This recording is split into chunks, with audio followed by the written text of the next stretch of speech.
ॐ स्थापकाय च धर्मस्य सर्वधर्मस्वरूपिणे अवतारवरिष्ठाय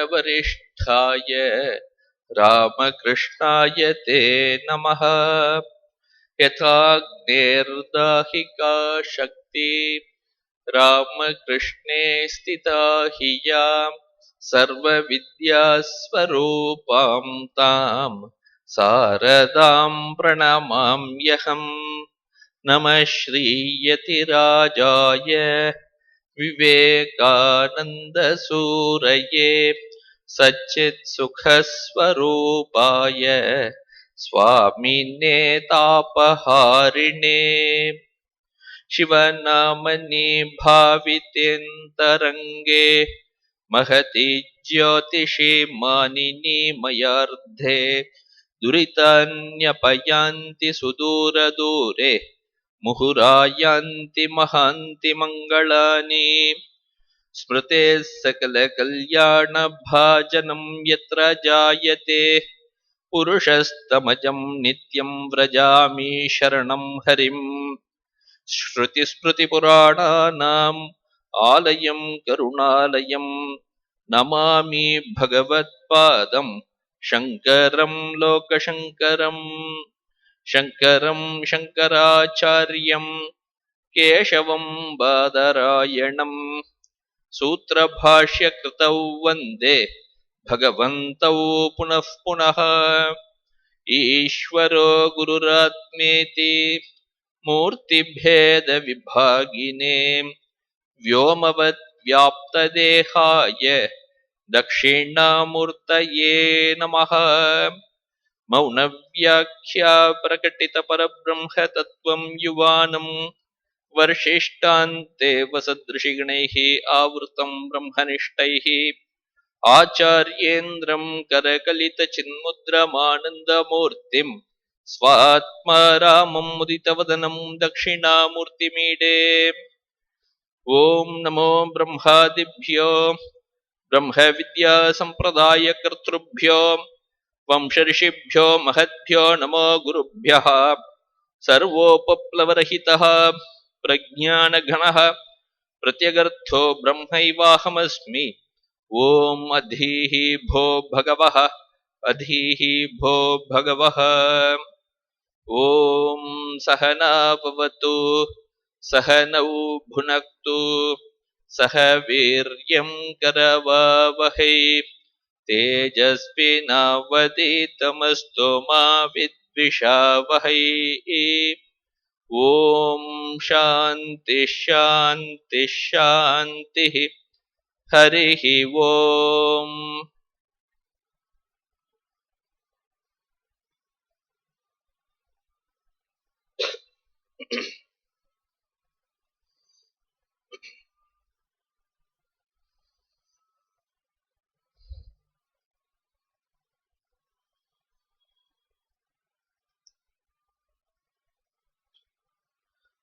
கட்டோபனிஷத்துல இரண்டாவது அத்தியாயம் மூன்றாவது வள்ளி பார்த்துட்டு இருக்கோம். கடைசி மந்திரமா அங்குஷ்ட மாத்திர புருஷோ அந்தராத்மா சதா ஜனானாம் ஹிருதயே சந்நிவிஷ்டः தம் ஸ்வாச்சரீராத் பிரவருஹேன் முஞ்சாதிவேஷிகம் தைரியேன தம் வித்யாத் சுக்ரம் அமிர்தம் தம் வித்யாத் சுக்ரம் அமிர்தம் இதி. அந்த மந்திரம் வரலும் பார்த்துருக்கோம். அதோட பாஷ்யம் பார்க்க வேண்டியது இருக்கு.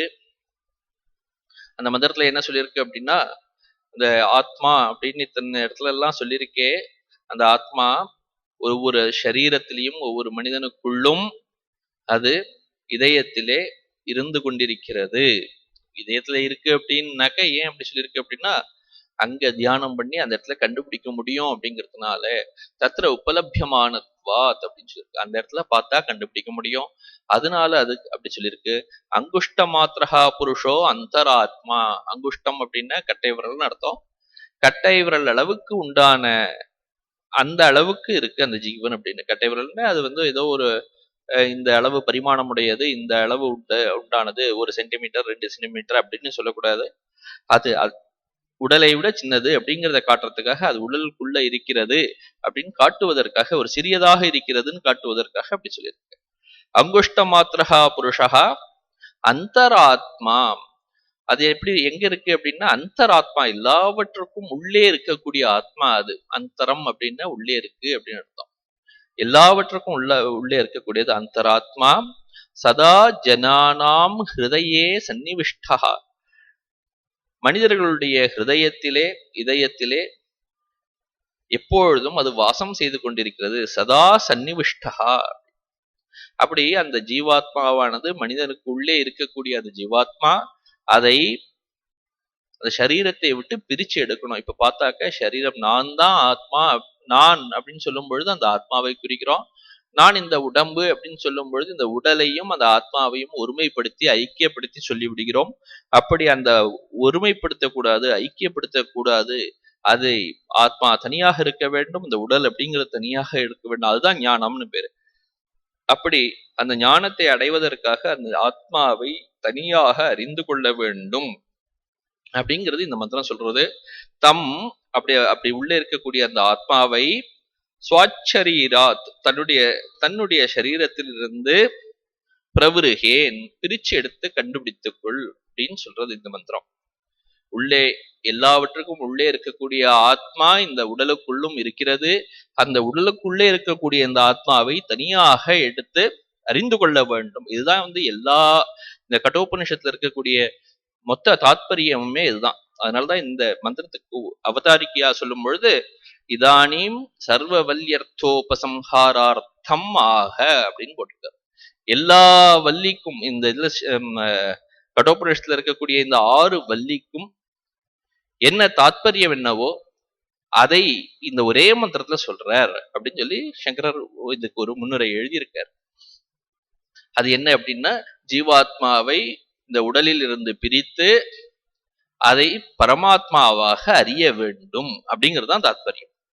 தம் ஸ்வாச்சரீராத் பிரவிருகே, தன்னுடைய உடலில் இருந்து அதை பிரித்து எடுக்க வேண்டும் அப்படிங்கிறார். எப்படி பிரித்து எடுக்க வேண்டும் அப்படின்னாக்க அதுக்கு ஒரு உதாரணம் இந்த உபனிஷதே சொல்லியிருக்கு. முஞ்சாதிவ இஷிகாம் அப்படின்னு. முஞ்சைங்கிறது ஒரு புல். அந்த ஒரு புல்லுல ஒரு நரம்பு மாதிரி இருக்கணும்னு வச்சுக்கலாம். அது உள்ள அந்த நரம்புக்குள்ள இருக்கக்கூடியதுதான் அதோடைய உதாரணத்துக்கு சொல்லணும்னா, இந்த தென்னை ஓலை எடுத்துக்கிட்டாக்க தென்னை ஓலையில ஈர்க்குச்சி இருக்கு இல்லையா, அது போல முஞ்சை அப்படிங்கிற அந்த புல்லுக்குள்ள ஏதோ ஒரு இது இருக்கு. அந்த புல் உள்ள இருக்கக்கூடிய அந்த குச்சியை தனியாக பிரித்தெடுப்பது போன்று இந்த ஆத்மாவை சரீரத்திலிருந்து பிரித்தெடுக்க வேண்டும் அப்படின்னு சொல்றாரு. இப்ப எல்லாம் அந்த சரீரத்தோட இந்த ஆத்மாவை ஒன்னாகி ஒன்னா இருக்கா மாதிரி நமக்கு தெரிஞ்சு கொண்டிருக்கிறது. அப்படி இல்லாமல் நாம் இந்த உடல் கிடையாது அப்படின்னு நம்ம நினைத்து கொண்டு, அதை தெரிந்து கொண்டு, ஆத்மா தனியானது உடல் தனியானது அப்படின்னு சொல்லிட்டு நாம் பிரித்து எடுத்துக் கொள்ள வேண்டும் அப்படின்னு அர்த்தமாறுது இங்க. முஞ்சாதிவ இஷிகாம் தைரியேன, அப்படி பிரிச்சு எடுக்கிறதுக்கு அந்த தைரியம் வேண்டும். தைரியம்னா என்ன அப்படின்னா, யார் தீரனா இருக்கானோ அவனாலதான் இதை பிரிச்சு எடுக்க முடியும். தீரன் அப்படின்னாக்க விவேக்கி, யாருக்கு விவேகம் இருக்கிறதோ அவன்தான் தீரன். அந்த தீரனாலதான் விவேகம் அப்படின்னா டிஸ்கிரிமினேட்டிங் ஃபேக்கல்டி அப்படின்னு சொல்லுவார்கள். அதாவது ஒரு இது சரியா தப்பா அப்படின்னு சொல்லிட்டு பார்த்து அதை பகுத்தறிந்து அதை அறிந்து கொள்ளக்கூடிய திறமை எது இருக்கிறதோ அதுதான் விவேகம். அப்படி அந்த விவேகம் இருப்பவனால் தான் இதை பிரிச்சு எடுக்க முடியும். ஆத்மாவா அனாத்மாவா அப்படின்னு சொல்லிட்டு பார்த்து, அனாத்மாவாக இருக்கக்கூடிய இந்த சரீரம், மனம், பிராணன், புத்தி இவை எல்லாவற்றையும் தள்ளிவிட்டு எது தள்ள முடியாமல் நின்று கொண்டிருக்கிறதோ அந்த ஆத்மாவை அறிந்து கொள்ள வேண்டும். அதை அறிந்து கொள்வதற்கு அந்த விவேகத்தன்மை அவசியம்.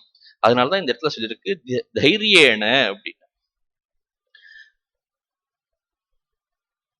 இந்த மந்திரத்துல தம் ஸ்வாச்சரீராத் பிரவிருகேன் முஞ்சாதிவேஷிகாம் தைரியேன அப்படின்னு சொல்லி முடிச்சுட்டு, அப்படி அந்த ஆத்மா எப்படிப்பட்டது அப்படி பிரிச்சு எடுத்த பிறகு அந்த ஆத்மா என்ன, ஆத்மா எப்படிப்பட்டதுங்கிறத இந்த இடத்துல சொல்றது இந்த மந்திரம்.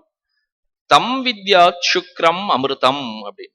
அந்த ஆத்மா அதுதான் சுக்ரம். சுக்ரம்னாக்க எது சுத்தமா இருக்கிறதோ, எது தூய்மையாக இருக்கிறதோ, மலங்கள் அற்றதாக எது இருக்கிறதோ, நிர்மலமாக இருக்கக்கூடியது எதுவோ அதுதான் சுக்ரம்.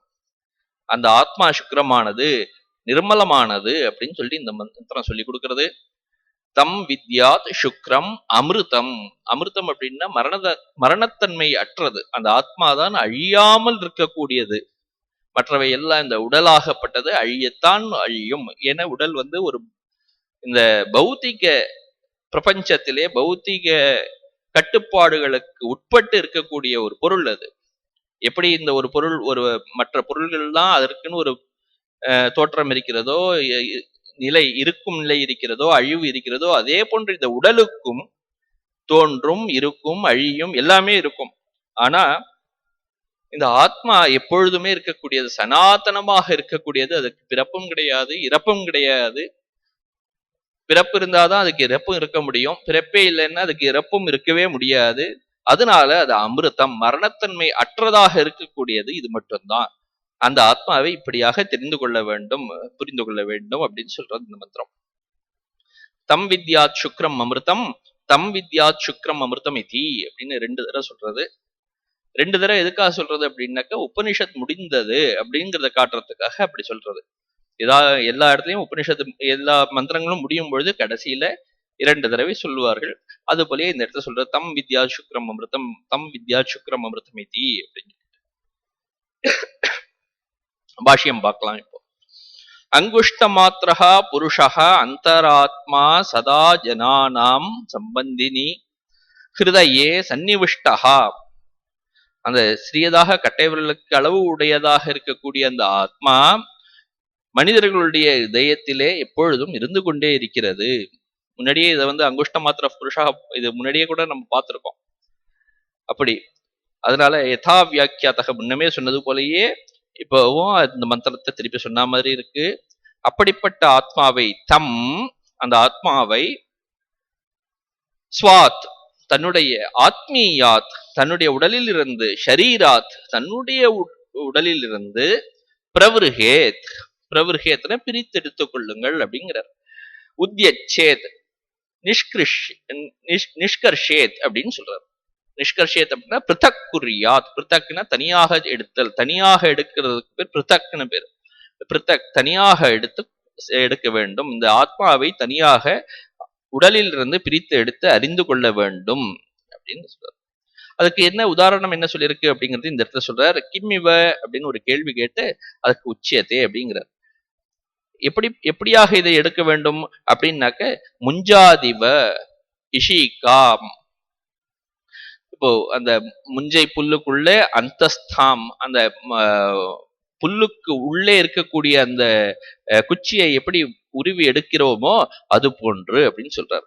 தைரியேன அப்பிரமாதேன, எந்த ஒரு விதத்திலையும் கவனக்குறைவு இல்லாமல் ஜாக்கிரதையாக அதை பொருத்தமாக எடுக்க வேண்டும் அப்படின்னு இந்த இடத்துல சொல்றார். தைரியேன அப்பிரமாதேன, எந்த விதத்திலையும் ஒரு பிரமாதமே இருக்கக்கூடாது. பிரமாதம் அப்படின்னாக்க கவனக்குறைவு. அந்த கவனக்குறைவு சிறிதும் இல்லாமல் அந்த ஆத்மாவை அனாத்மாவில் இருந்து பிரித்தெடுத்து அறிய வேண்டும். என இந்த மாயை அப்படிங்கிறது எப்பொழுதுமே மனதை மயக்கி விடும். அதனால அந்த மாயையை எப்பொழுதுமே ஜாக்கிரதையாக இருந்து அதை ஒரு வழியாக எடுத்து அறிய வேண்டும், பிரித்தறிய வேண்டும் அப்படின்னு சொல்லி. தம் ஷரீராத் நிஷ்கிருஷ்டம் சின்மாத்திரம். அப்ப அந்த உடம்புல இருந்து அந்த பிரித்து எடுக்கப்பட்ட ஆத்மா எப்படிப்பட்டது அப்படிங்கிறத இந்த இடத்துல சொல்றார்.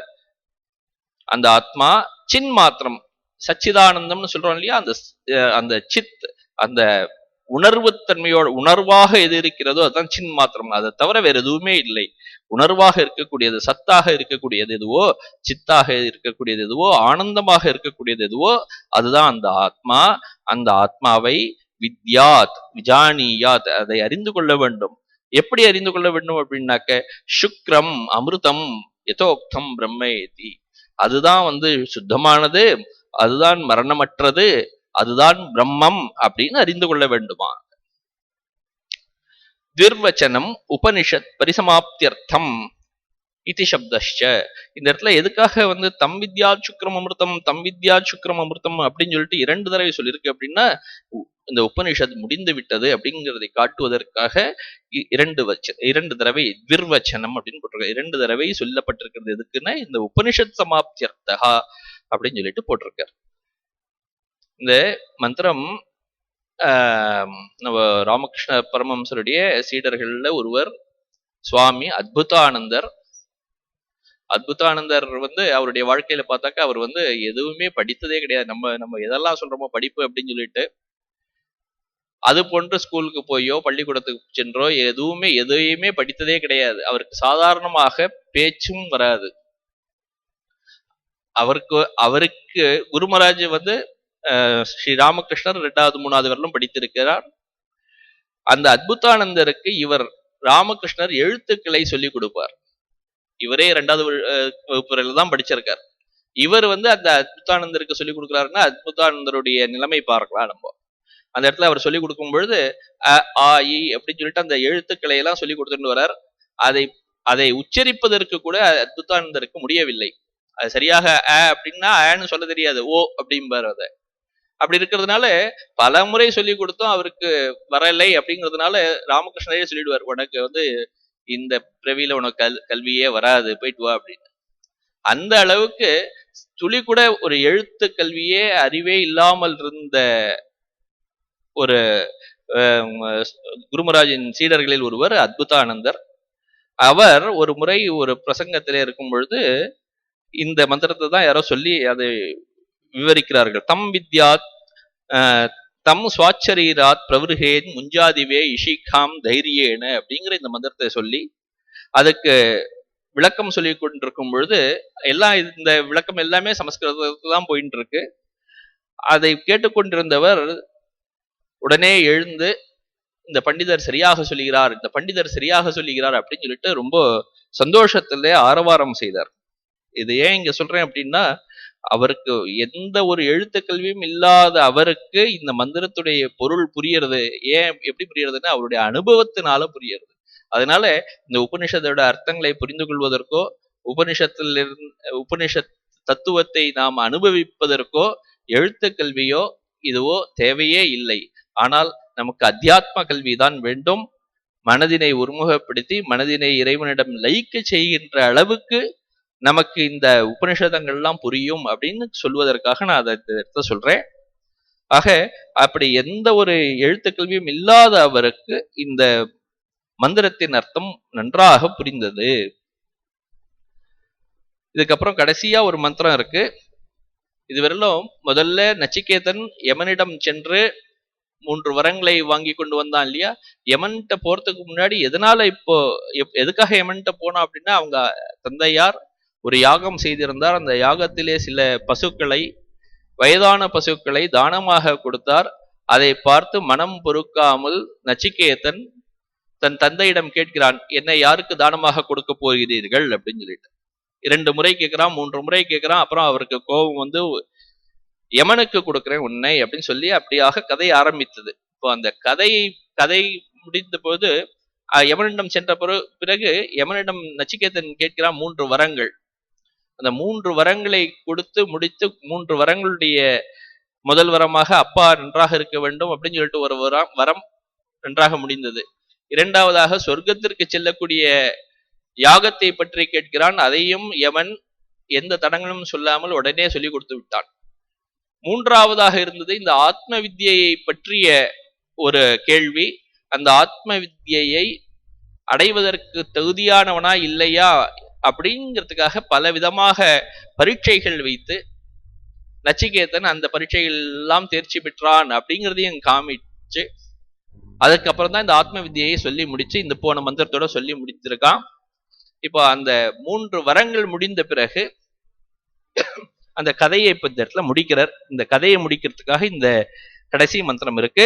கடைசி மந்திரத்தை இப்ப பாக்குறோம். இப்போ மிருத்யு புரோக்தாம் நாச்சிகேதோ அத லப்த்வா வித்யாம் ஏதாம் யோக விதிம் சக்ருத்ஸ்னம் பிரம்ம பிராப்தோ விரஜஹ அபூத் விமிருத்யுஹு அந்யோ அபி ஏவம் யஹ விதத்யாத்மமேவ.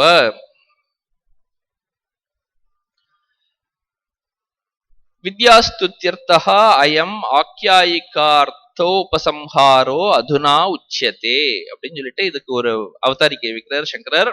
அதாவது இந்த கதையே எதுக்காக ஆரம்பிச்சது அப்படின்னா, நேரா உபனிஷத்துன்னு சாட்சாத்தா அது உபனிஷத்தை சொல்லணும், பிரம்மஞானத்தை பத்திய சொல்லணும் அப்படின்னு அதுதான் வந்து எதிர்பார்ப்போம் நம்ம. ஆனா எதுக்காக அந்த இடத்துல ஒரு கதை வந்தது அப்படின்னா, அந்த பிரம்மஞானத்தை அடைவதற்கு மற்றவற்றையெல்லாம் அடைவதற்கு ரொம்ப சுலபம், பிரம்மஞானத்தை அடையிறது அவ்வளவு சுலபம் கிடையாது அப்படின்னு காட்டுறது. பிரம்மஞானத்தினால பிரம்மஞானத்தை ஒருவன் அடைந்தால் மிகப்பெரிய நன்மையை ஒருவன் அடைந்து விடுகிறான் அப்படிங்கிறத காட்டுறதுக்காக இந்த ஒரு கதை வர்றது. மற்றவை எதை அடைந்தாலும் அந்த அளவுக்கு அந்த மிகப்பெரிய நன்மை கிடைக்காது அப்படிங்கிறத காட்டுறதுக்காக இந்த ஒரு கதை. இதுல இருந்து இந்த வித்தியை ஸ்தோத்திரம் பண்றது, வித்தியை புகழ்ந்து சொல்றது, பிரம்ம வித்தியை புகழ்ந்து சொல்வதற்காக இப்படி ஒரு கதை வந்திருக்கு. அப்படி அந்த கதையை முடிக்கிறதுக்காக இந்த ஒரு மந்திரம் வந்திருக்கு. உபசம்ஹாரஹா அதுனா உச்சியதே. உபசம்ஹாரஹான முடிவு, இந்த கதைக்கு ஒரு முடிவை சொல்றாரு இந்த இடத்துல. மிருத்யு புரோக்தாம் நாச்சிகேதோ அதலப்துவா. நச்சிகேதோ அதலப்துவானு ஒரு பாட்டம், நாச்சிகேதோ அதலப்துவானு ஒரு பாட்டம் இருக்கு. மிருத்யு புரோக்தாம் நாச்சிகேதோ அதலப்துவா வித்யாம் ஏதாம் யோக வித்திம் ச கிருத்ஸ்னம் பிரம்ம பிராப்தோ விரஜோ பூத் விவருத்யு அந்யோப்யேவம் யோ விதத்யாத்மமேவ அப்படின்னு.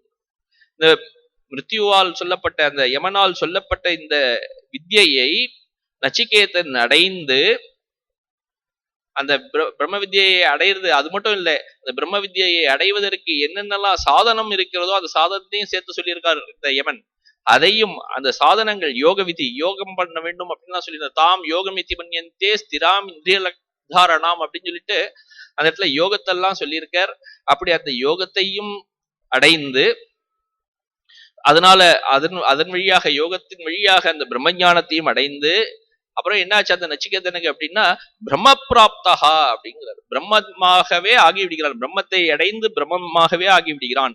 அப்போ அந்த பிரம்மஞானத்தை அடைந்தால் ஒருவன் பிரம்மனாகவே ஆகிவிடுகிறான். பிரம்ம வேத பிரம்மைவ பவதி அப்படின்னு சொல்லி, யார் பிரம்மத்தை அறிகிறார்களோ அவன் பிரம்மமாகவே ஆகிவிடுகிறான் அப்படிங்கிறது இந்த இடத்துல ஒரு உதாரணம் இருக்கு. பிரம்ம பிராப்தஹா பிரம்மனாகவே ஆகிவிடுகிறான். விரஜகா அவன்கிட்ட எந்த விதமான மலங்களும் இல்லாமல் நிர்மலமாக ஆகிவிடுகிறான். அப்புறம் அது மட்டும் இல்ல, விரஜகா பூத் அதுக்கப்புறம் விமிருத்யு அவன் மரணத்தை தாண்டி விடுகிறான், மரணமில்லாத ஒரு பெருநிலையை அடைகிறான் அப்படின்னு சொல்றார். அது மட்டும் இல்லை, அவன் மட்டும் அடையல, இது போல யார் இந்த உபனிஷத்துல சொல்லப்பட்ட ஞானத்தை பிரம்ம ஞானத்தை யார் அடைகிறார்களோ மற்றவர்கள் எல்லோருமே இதை அடைகிறார்கள் அப்படின்னு இந்த மந்திரம் சொல்றது. அந்யோபி அப்படின்னு, அந்யகா அப்படின்னா மற்றவர்கள் யாராக இருந்தாலும், இதுல வந்து ஒரு எந்த இவராலதான் முடியும் இவரால முடியாது அப்படின்னே ஒரு இதுவே கிடையாது. யார் இந்த பிரம்ம ஞானத்தை அறிந்து கொண்டாலும் அந்யகா அப்பி ஏவம் யஹா விதத்யாத்மமேவ அவன் அந்த ஆத்மாவை அடைந்து அவன் பிரம்ம பிராப்தனாகவே ஆகி பிரம்மத்திலே நிலை பெற்றவனாக ஆகி இந்த சம்சாரத்திலிருந்து விடுபடுகிறான் அப்படின்னு சொல்லி முடிக்கிறது இந்த கதை. இதுக்கு பாஷ்யத்தை பார்க்கலாம். இப்போ மிருத்யு புரோக்தாம் யதோக்தாம் ஏதாம் பிரம்ம வித்யாம், மிருத்யுவால் சொல்லப்பட்ட இந்த பிரம்ம வித்யை இருக்கே அந்த பிரம்ம வித்யை, அது மட்டும் இல்லை யோக விதிம் ச கிருத்ஸ்னம், யோக விதியையும் யோகம் இப்படி செய்ய வேண்டும் அப்படிங்கிற அந்த விதியை சொல்லி கொடுத்திருந்தார். அதையும் கிருத்ஸ்னம்னா எல்லாவற்றையும் ஒன்று விடாமல் கிருத்ஸ்னம் சமஸ்தம் சோபகரணம் சஃபலம் இத்யேதத், இப்படியாக அந்த யோக விதிங்கிறது வந்து இந்த பிரம்மத்தை அடைவதற்கு ஒரு உபாயமாக ஒரு கருவியாக இருக்கு. அதையும் அறிந்து கொண்டு அந்த பிரம்ம ஞானத்தையும் யார் அறிந்து கொள்கிறானோ அவன் அந்த நச்சிகேதா அவன் எதனால அடைஞ்சான் அப்படின்னா இந்த வரத்தினால், எவன் கொடுத்த வரத்தினால் அடைந்தான் இல்லையா, அதுதான் இங்க சொல்றார். நச்சிகேதா வரப்பிரதானாத் மிருத்யோஹோ, மிருத்யு கொடுத்த வரத்தினால, யமன் கொடுத்த வரத்தினால இதையெல்லாம் அறிந்து கொண்டவனாய் இருந்து லப்த்வா பிராப்ய இத்தியர்த்தகா அவன் அடைந்து விட்டான் அப்படின்னு சொல்றார். அடைந்து விட்டான்னா எதை அடைந்து விட்டான் அப்படின்னாக்க பிரம்ம பிராப்தகா பிரம்மத்தை அடைந்து விட்டான் அப்படின்னு சொல்றார். பிரம்ம பிராப்தகா அபூன் பிரம்மமாகவே ஆகிவிட்டான். முக்தஹா பவதி இத்யர்த்தஹா, முக்தனாக ஆகிவிட்டான். அவனுக்கு வந்து முக்தி அடைந்து விட்டான். அவனுக்கு வந்து இனிமே பிறப்போ இறப்போ எதுவுமே கிடையாது. சச்சிதானந்தத்தில் மூழ்கி சச்சிதானந்தமாகவே ஆகிவிட்டான் அப்படின்னு சொல்லியிருக்காரு. எப்படி ஆனான் அப்படின்னாக்க, வித்யா பிராப்தியா, இந்த வித்யை எந்த எந்த வித்யையை அடைந்தால் பிரம்மமாகவே ஆகிவிடுகலாமோ, பிரம்மவேத பிரம்மைவ பவத்தின்னு சொல்லியிருக்கு இல்லையா, பிரம்மத்தை அறிந்தால் பிரம்மமாகவே ஆகிவிடலாம் அப்படின்னு சொல்லியிருக்கு. அந்த வித்யையை, பிரம்ம வித்யையை அடைந்ததனால் பிரம்ம பிராப்தியா விரஜகா, அந்த விரஜனாகி விடுகிறான், அவன் நிர்மலமாகி விடுகிறான். விகத தர்மா தர்மகா, அவன் அவன் அவனோட பாப்பங்கள் புண்ணியங்கள் எல்லாமே போயிடுறது. பாப்பமும் புண்ணியமும் தான் ஒருத்தனை இந்த உலகத்துல கட்டி போட்டிருக்கு. பாப்பம் இருந்ததுன்னா அவனுக்கு வந்து துன்பத்தை அனுபவிக்க வேண்டும், புண்ணியங்கள் இருந்ததுன்னா இன்பத்தை அனுபவிக்க வேண்டும். இது இரண்டுமே போய்விட்டதாக இருந்தால் அவனுக்கு எதுவுமே, அவனை கட்டுப்படுத்துவதற்கு எதுவுமே இல்லை. அவன் விரஜனாக ஆகிவிடுகிறான், நிர்மலனாக ஆகிவிடுகிறான். அப்படி விகத தர்மா தர்மகா, அப்படி இருந்தவன் விமிருத்யுகு அப்படின்னு சொல்றான், மிருத்யு இல்லாமல் ஆகிவிடுகிறான். மிருத்யு அப்படின்னாக்க விகத காம அவித்யஷ்ச, அவித்யை தான் மிருத்யு. அந்த அவித்யை இல்லாமல், அவித்யினால் எழும்பக்கூடிய காமங்கள் இல்லாமல், காமங்கள் இல்லாதனால கர்மங்கள் இல்லாமல் இருப்பவன் யாரோ அவன் தான் விமிருத்யு. அவித்யைங்கிற மிருத்யுவே இல்லாமல் இருப்பவன் அவன். முன்னாடி அந்த அவித்யெல்லாம் இல்லாமல் இருக்கிற, அவித்யெல்லாம் போன பிறகு அவன் அப்படியே மிருத்யுவாக விமிருத்யுவாக இருந்து அவன் பிரம்மபிராப்தனாக ஆகிவிடுகிறான் அப்படின்னு சொல்லிட்டு இந்த மந்திரம் சொல்லியிருக்கு. அது மட்டும் இல்ல, ந கேவலம் நச்சிகேதா ஏவ, நச்சிகேதன் மட்டும் அந்த நிலைமையை அடையவில்லை. வேற என்ன அப்படின்னாக்கா, அந்யோ அப்பி, மற்றவர்கள் எல்லாரும் கூட அடைய முடியும் இந்த நிலைமையை. அந்யோ அப்பி நச்சிகேதோவத், நச்சிகேதனை மாதிரியே யார் இருக்கிறார்களோ, அதாவது நச்சிகேதன் எப்படி இந்த பிரம்மத்தை அறிந்து கொண்டதனால் பிரம்ம பிராப்தனாகி பிரம்ம பூத்தனானோ, அதே போல மற்றவர்கள் எல்லோரும் இந்த உபனிஷத்திலே சொல்லப்பட்டிருக்கின்ற பிரம்ம வித்யையை யார் அறிகிறார்களோ அவர்களும் அப்படி பிரம்ம பிராப்தனாக ஆகிவிடுவார்கள். அத்தியாத்மம் ஏவ அப்படின்னு சொல்லியிருக்கிறது. அந்த அத்தியாத்மம், இந்த உடலுக்குள்ளே சரீரத்துக்குள்ளே எந்த ஒரு ஆத்மா இருக்கிறதோ அந்த ஆத்மாவை அடைந்து விடுகிறார்கள். சாதாரணமா ஆத்மா அப்படின்னு சொன்னாக்க உடல் அப்படின்னு சில நேரத்துல எடுத்துக்கிறோம். சில நேரத்துல மனத்தை குறிக்கிறது ஆத்மாங்கிற சப்தம், சில இடத்துல அந்த விஞ்ஞானமய கோஷத்தை குறிக்கிறது, சில இடத்துல புத்தியை குறிக்கிறது. இப்படியாக பல விதமாக ஆத்மா அப்படிங்கிற சப்தம் வந்து எல்லா இடத்தையும் குறிக்கிறது. ஆனா இந்த இடத்துல அத்தியாத்மம் ஏவ அப்படின்னு சொன்ன பதத்திலிருந்து ஆத்மாவை அடைகிறான் அப்படின்னாக்க அது உண்மையான முக்கியமான ஆத்மாவா எதை சொல்றோமோ அந்த பிரத்யேக ஆத்மாவை அதை அடைகிறான் அப்படின்னு இந்த இடத்துல சொல்லி காட்டுறார் இவர். நிருபச்சரித்தம் பிரத்யக் ஸ்வரூபம் பிராப்திய, பிரத்யக் பிரம்மமாக எந்த ஆத்மா இருக்கிறதோ அந்த ஆத்மாவை அடைகிறான் அப்படின்னு. நிருபச்சரித்தம், உபச்சரித்தம், உபச்சாரத்துக்காக சும்மா சாதாரணமா ஒரு பேச்சு வழக்குக்காக ஆத்மா அப்படின்னாக்க உடனே சொல்றோம். எப்படி ஒரு வீடு அப்படின்னு சொன்ன, நான் வீட்டுக்கு போறேன் அப்படின்னு சொன்னாக்க, ஒரு வெளிநாட்டுல இருக்கிறவன் நான் வீட்டுக்கு போறேன் அப்படின்னு சொன்னா தன் நாட்டுக்கு வரான்னு அர்த்தம் இல்லையா? இப்ப வீடு அப்படின்னாக்க தன் தாய் நாட்டையே நினைச்சுக்கிறான். அப்படி சாதாரணமா ஒரு வீடு அப்படின்னு சொன்னாக்க ஒரு தாய் நாட்டையே அவன் நினைச்சுக்கும் பொழுது, அந்த மாதிரி இல்லாமல் வீடு அப்படின்னா வீட்டுக்கே வருவதாக இருக்கணும். அது போல இந்த இடத்துல உபச்சாரத்துக்காக இது வந்து ஆத்மா அப்படின்னு சொன்ன உடனே உடலை எடுத்துக்கொள்ளாமல் ஆத்மான உண்மையான ஆத்மா எதுவோ அதுதான் நிருபச்சரித்தம் ஆத்மா, பிரத்யக் சுரூபமா இருக்கக்கூடியது, பிரத்யேகாத்மாவாக எல்லாவற்றுக்கும் உள்ளே இருக்கக்கூடிய அந்த ஆத்மாவை அடைந்து நிருபச்சரித்தம் பிரத்யக் சுரூபம் ஆத்மானம் பிராப்பிய, அதாவது தத்துவ, அது உண்மையான தத்துவத்தை அறிந்து கொள்கிறான். தத்துவம் அந்த அப்படி இருக்கக்கூடிய ஆத்மாதான் தான் என்றும் உணர்ந்து கொள்கிறான். தத்துவம் ஏவ இத்தியபிப்பிராய, அப்படி இருக்கக்கூடிய அந்த ஆத்மா எதுவோ அதுதான் தான் அப்படின்னு சொல்லிட்டு அறிந்து கொண்டு, நான் அந்நியத் ரூபம் அப்பிரத்யக் ரூபம், வெளியே இருக்கக்கூடியது தன்னை உள்ளே இருக்கக்கூடிய பிரத்யேகாத்மாவை தானாக அறிந்து கொள்வதுதான் இந்த இடத்துல பிரம்ம பிராப்தியின் பேரு. அதை அதுதான் இந்த இடத்துல பிரம்ம அத்தியாத்மங்கிற பதம் குறிக்கிறது. வேற வெளியே இருக்கக்கூடிய ஒரு ஆத்மாவாக நாம் எதையெல்லாம் நினைச்சு கொள்கிறோமோ இந்த உடலை, அதை நினைக்க கூடாது அப்படின்னு இந்த இடத்துல சொல்றாரு. நான் அந்நியத் ரூபம் அப்பிரத்யக் ரூபம் அப்படின்னு காட்டுறாரு. ததேவம் அத்தியாத்மம் ஏவம் உக்த பிரகாரேட வேத, இப்படிப்பட்ட இந்த ஆத்மாவை இந்த உபனிஷத்துல சொன்னபடி யார் அறிகிறானோ அவன் யஹ வேத விஜானாதி இத்தியேவம் வித்து சஹ அப்பி, அப்படி யார் அறிகிறானோ அவனும் கூட, எல்லாரும். ஏன்னா நச்சிகேதனுக்கு மட்டும்தான் இது பிராப்தி அப்படின்னாக்க மற்றவர்களுக்கு இல்லை அப்படின்னா இதை படிக்கிறதுல நமக்கு அர்த்தமே கிடையாது. இதை படிப்பதனால் ஒரு அந்த பிரம்மஜானத்தையே அடைவார்கள் அப்படின்னு ஒரு ஒரு நம்பிக்கை இருந்தால்தான் இதை படிப்பதற்கே எல்லாருக்கும் ஒரு பிரவருத்தியே ஏற்படும் இதுல. அதனால இந்த உபனிஷத்தை அறிந்து கொண்டால், உபனிஷத்துங்கிற சப்தத்துக்கே அது ஞானம், பிரம்மஜானம் தான் பேர் அது, உபனிஷத்துங்கிற சப்தத்துக்கே. அப்படி அந்த பிரம்மஞானத்தை யார் அறிகிறார்களோ அந்யோகபி ஏவம், இப்படி யார் இதை அறிந்து கொள்கிறார்களோ அவர்களும் விரஜகாசன்னு, விரஜக அப்படின்னாக்க விகத்த தர்மாதர்மகா, அவர்களுடைய தர்மங்களும் அதர்மங்களும் பாபங்களும் புண்ணியங்களும் போனவர்களாக ஆகி அவர்கள் பிரம்ம பிராப்தியா பிரம்மத்தை அடைந்து விமிருத்யுஹு பவதி, அவர்களும் இந்த சம்சாரத்திலிருந்து முக்தர்களாக ஆகிவிடுவார்கள், மரணத்தை கடந்து விடுவார்கள் அப்படின்னு சொல்லிட்டு இந்த இடத்துல சங்கரர் இதற்கு வியாக்கியானம் எழுதியிருக்கார். இதுக்கு அடுத்ததாக இருக்கக்கூடியது சாந்தி பாட்டகா, சாந்தி பாட்டம் தான் இருக்கு, அந்த சாந்தி பாடம் பார்க்கலாம் இப்போ. ஓம் சகனா பவது சகனௌ புனக்து சக வீர்யம் கரவாவஹை தேஜஸ்வி நாவதீதமஸ்து மா வித்விஷாவஹை.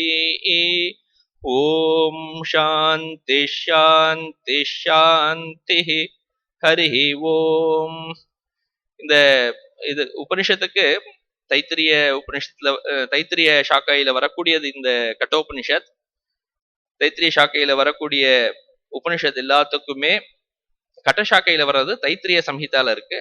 அந்த இருக்கக்கூடிய உபனிஷத் எல்லாத்துக்குமே சகனாவத்து வந்து சாந்தி மந்திரமா கொடுக்கப்பட்டிருக்கிறது. சகனாவத்து அப்படிங்கிற மந்திரத்துக்கு என்ன அர்த்தங்கிறத பார்க்கலாம் இப்போ. இரண்டு பேர், சக அப்படின்னா நவ் அப்படின்னா இரண்டுன்னு அர்த்தம். யார் ரெண்டு பேர் அப்படின்னா ஆச்சாரியர், சொல்லிக் கொடுக்கிற வித்யாயை, பிரம்ம வித்தியை சொல்லிக் கொடுக்கக்கூடிய ஆச்சாரியரும் அதை கேட்டு அறிந்து கொள்ளக்கூடிய மாணவர்களும், இவர்கள் தான் இந்த இருவர். இந்த இருவரும் இது வந்து இரண்டு பேரும் சேர்ந்து வேண்டிக் கொள்ளுகின்ற மந்திரம் இது. இந்த இடத்துல வேண்டிக் கொள்கிறார்களாம் ஈசன் பரமேஸ்வரனை பார்த்து. என்ன வேண்டிக் கொள்கிறார்கள் அப்படின்னாக்க, இந்த பிரம்ம வித்தியை எங்களை காக்கட்டும் அப்படின்னு சொல்லிட்டு, பிரம்ம வித்தியை எதை நாங்கள் இப்ப அத்தியனம் பண்ணி கொண்டிருக்கிறோமோ அந்த பிரம்ம வித்தியை எங்களை காக்கட்டும், இந்த பிரம்ம வித்தியின் பலன் எங்களை அடையட்டும், அந்த பலன் எங்களை நல்ல திறமைசாலிகளாக ஆக்கட்டும், நாங்கள் எதை படிக்கிறோமோ எதை அத்தியனம் பண்ணுகிறோமோ அது நன்றாக படிக்கப்பட்டதாக ஆகட்டும், எங்களுக்குள்ளே எந்த விதமான சண்டைகளும் இல்லாமல் இருக்கட்டும், ஆச்சாரியருக்கும் சீடர்களுக்கும் உள்ளே எந்த விதமான மனஸ்தாபங்களும் ஏற்படாமல் இருக்கட்டும் அப்படின்னு சொல்லிட்டு இதுதான் சாந்தி மந்திரம். அதுக்கப்புறம் ஓம் சாந்தி சாந்தி சாந்தி. 3 விதமான தாபங்கள் என்னென்னலாம் இருக்கோ, அத்தியாத்ம தாபங்கள், ஆதி பௌத்திக, அத்தியாத்மா, ஆதி தெய்வீக, இப்படியாக 3 விதமான தாபங்களும் குறையட்டும், இல்லாமல் போகட்டும், அமைதி அடையட்டும் அப்படின்னு சொல்லிட்டு வேண்டுதல். இந்த இடத்துல இதற்கும் ஆச்சாரியர் பாஷ்யம் எழுதியிருக்கார், அதை படிக்கிறேன். சிஷ்யாச்சாரியோகோ பிரமாதகிருத்த அந்நியாயேன வித்யாகிரகண பிரதிபாதன நிமித்த தோஷ சமனார்த்தா இயம் சாந்தி உச்சதே அப்படின்னு. சிஷ்யன் ஆச்சாரியன் இவர்கள் 2 பேருக்கும் இந்த உபநிஷத்தை படிக்கிற நேரத்துல ஏதாவது தோஷம் ஏற்பட்டிருக்கலாம். அந்த தோஷத்தை நீக்கி பரிகாரம் செய்து அது சாந்தி அடையட்டும் அப்படிங்கிறதுக்காக இந்த ஒரு மந்திரத்தை சொல்றோம். அது எதனால ஏற்பட்ட தோஷங்கள் அப்படிங்கிறது இந்த இடத்துல சொல்றார். பிரமாத கிருத்த, தெரிஞ்சோ தெரியாமலோ நடந்த எல்லாருமே போகட்டும் அப்படின்னு, ஏதோ தப்பி தவறி நடந்தது, அப்படி ஏற்பட்ட தோஷங்கள். வித்யாகிரகண பிரதிபாதன, அதாவது இந்த பிரம்ம வித்தியை சொல்லிக் கொடுக்கக்கூடிய ஆச்சாரியரும் ஒழுங்காக சொல்ல வேண்டும். அவர் சொல்லுவதில் அவர் சொல்லுவதற்கு எந்த ஒரு விதமான தடையும் ஏற்படக்கூடாது. அதனால்தான் அந்த இதுல பார்க்கும் பொழுது முண்டகோபனிஷத்துல சீடன் வந்து ஆச்சாரியர்கிட்ட போறான். எப்படிப்பட்ட ஆச்சாரியர் அப்படின்னா ஸ்ரோத்ரியம் பிரம்மனிஷ்டம் அப்படின்னு சொல்றாரு. பிரம்மனிஷ்டனாக இருக்கக்கூடிய ஆச்சாரியன், அவர் பிரம்மத்தை அறிந்தவராக இருக்க வேண்டும் அந்த ஆச்சாரியர். அதோடு இல்லாம ஸ்ரோத்ரியனாக இருக்க வேண்டும். ஸ்ரோத்ரியன் அப்படின்னாக்க வேதாந்தங்களை படித்து நன்றாக தெரிந்து கொண்டிருக்க வேண்டும். அவன் பிரம்மத்திலேயே நிற்கிறவன் ஒரே ஆச்சாரியன் மட்டும்தான் அப்படின்னாக்க அவருக்கு பிரம்ம உபனிஷத்துல இருக்கக்கூடிய கருத்துக்கள் தெரிந்திருக்கும், ஆனா அதை எடுத்து சொல்லக்கூடிய திறமை இல்லாமல் இருக்கும். அதனால ஸ்ரோத்ரியனா இருக்கட்டும். வெறும்ன ஸ்ரோத்ரியனா இருந்தாக்க வெறும்ன புத்தக நாலேஜ் தான், புத்தக அறிவு மட்டும்தான் இருக்குமே தவிர அனுபவ அறிவு இல்லாமல் இருக்கும். அதனாலேயும் அவர் என்ன அவர் சொல்லுவது வந்து சரியாக இருக்குமா தவறாக இருக்குமானே சொல்ல முடியாது, அவருக்கே சொல்லிக் கொள்ள முடியாது. அதனால அந்த ஆச்சாரியருக்கு இருக்கக்கூடிய தகுதியில இந்த 2 தகுதியிலையும் சேர்த்து வைக்கிறார்கள், ஸ்ரோத்ரியம் பிரம்மனிஷ்டம் அப்படின்னு. அப்போ அந்த ஸ்ரோத்ரியனாகவும் பிரம்மனிஷ்டனாகவும் இருக்கக்கூடிய ஆச்சாரியன் அவர் சொல்கின்ற சொல்லிலே எந்த விதமான தவறும் ஏற்படக்கூடாது அப்படிங்கிறதுக்காக ஒரு சாந்தி இந்த மந்திரம் சொல்லுகிறது. அது வந்து ஆச்சாரியருடைய பட்சத்திலிருந்து. மாணவருடைய பட்சத்திலிருந்து பார்க்கும் பொழுது ஆச்சாரியர் என்ன சொல்கிறாரோ அதை சரியாக புரிந்து கொள்ள வேண்டும். அதை புரிந்து கொள்ளக்கூடிய தன்மையை, அந்த ஒரு பணிவை, ஒரு வினயத்தை வேண்டும். அதனால் வினயம் இல்லாமலோ இல்ல தனக்கு தெரியும் அப்படிங்கிற ஒரு கர்வத்தினாலேயோ ஆச்சாரியர் சொல்வது நமக்கு புரியாமல் இருந்து விடக்கூடாது, அதை கேட்காமல் இருந்து விடக்கூடாது அப்படிங்கிறதுக்காகவும் இந்த 2 விதத்தினாலையும் தோஷங்கள் ஏற்படுறது இல்லையா, இந்த தோஷங்கள் எதுவும் இருக்கக்கூடாதுங்கிறதுக்காக இந்த ஒரு சாந்தி சொல்லப்படுகிறது அப்படின்னு சொல்றாரு. வித்யாகிரகண பிரதிபாதன வித்யா கிரகண பிரதிபாதன நிமித்த. கிரகணம் அப்படின்னா வித்யையை அறிந்து கொள்வது, பிரதிபாதன என்ன சொல்கிறது, அறிந்து கொள்ளக்கூடியது வந்து அந்த சீடனிடமிருந்து ஏற்படக்கூடிய தோஷம், சொல்வதில் ஏற்படுகின்ற தோஷம் வந்து ஆச்சாரியனிடமிருந்து ஏற்படுகிற தோஷங்கள். இப்படி இந்த 2 விதமான தோஷங்களும் இருக்கக்கூடாது அப்படிங்கிறதுக்காக இந்த சாந்தி மந்திரம். அதுக்கப்புறம் சகனௌ ஆவாம் அவது பாலயது, எங்கள் இருவரையும் இந்த அத்தியாத்ம வித்யை காப்பாற்றட்டும். எந்த ஆத்மாவை பற்றி இவ்வளவு இந்த உபநிஷதம் முழுவதும் பேசியிருக்கிறதோ அந்த அத்தியாத்ம வித்யை எங்களை காப்பாற்றட்டும். காப்பாற்றுறதுன்னு என்ன, வித்யை அந்த அந்த பரபிரம்மம் வந்து எங்களை காப்பாற்றட்டும் அப்படின்னா அந்த வித்யாஸ்வரூப பிரகாஷனேன்னு அப்படின்னு சொல்றாரு. அது தன்னுடைய அந்த பரமாத்மா தன்னை நமக்கு காண்பித்து கொடுப்பதன் மூலம் நம்மளை காப்பாற்றட்டும் அப்படின்னு சொல்றாரு. யார் வந்து காப்பாற்றணும் அப்படின்னா சகஏவ பரமேஸ்வரக உபனிஷத் பிரகாஷிதா. யார் இந்த உபனிஷத்தை பிரகாசனம் பண்ணானோ, யாரிடமிருந்து இந்த வேதங்கள் வேதாந்தங்கள் எல்லாம் தோன்றியதோ அந்த பரமேஸ்வரன் எங்களை காப்பாற்றட்டும்.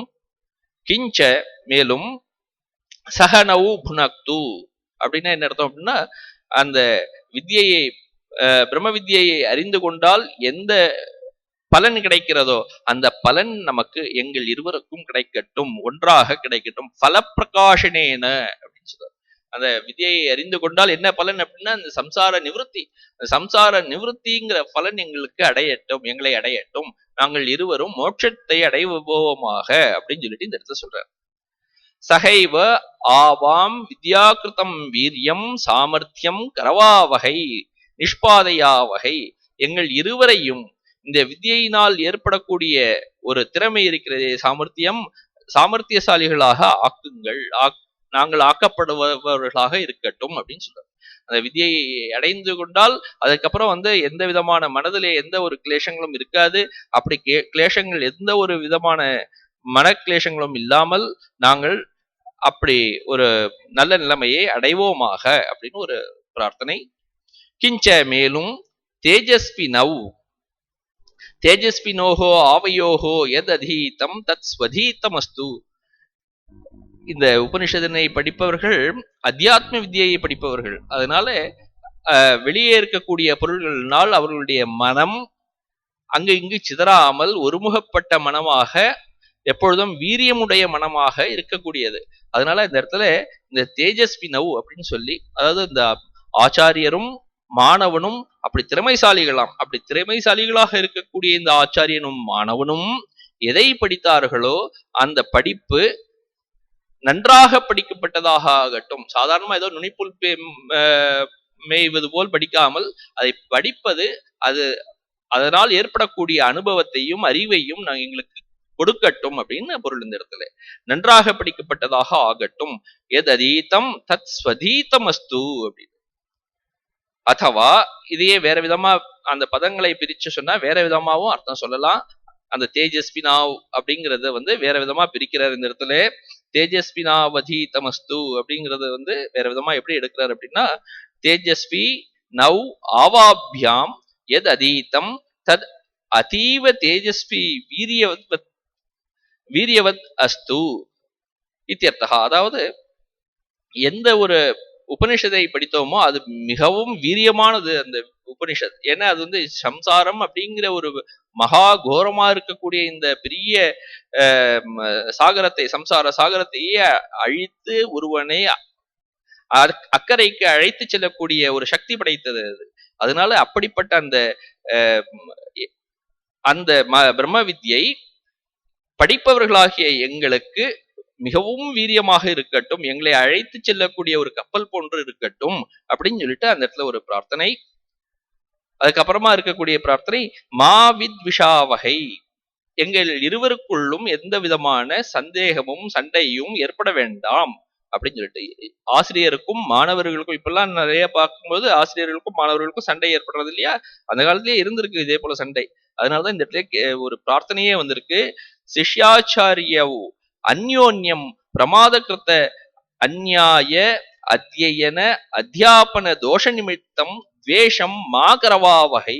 இப்படியாக பலவிதமான வழிகளெல்லாம் இது போல ஆசிரியருக்கும் மாணவர்களுக்கும் சண்டை ஏற்படுறதாம். இப்படியாக ஏற்படக்கூடிய சண்டைகள்லாம் இருந்து எங்களை காப்பாற்றுங்கள் அப்படின்னு சொல்லிட்டு ஒரு பிரார்த்தனை இந்த இடத்துல.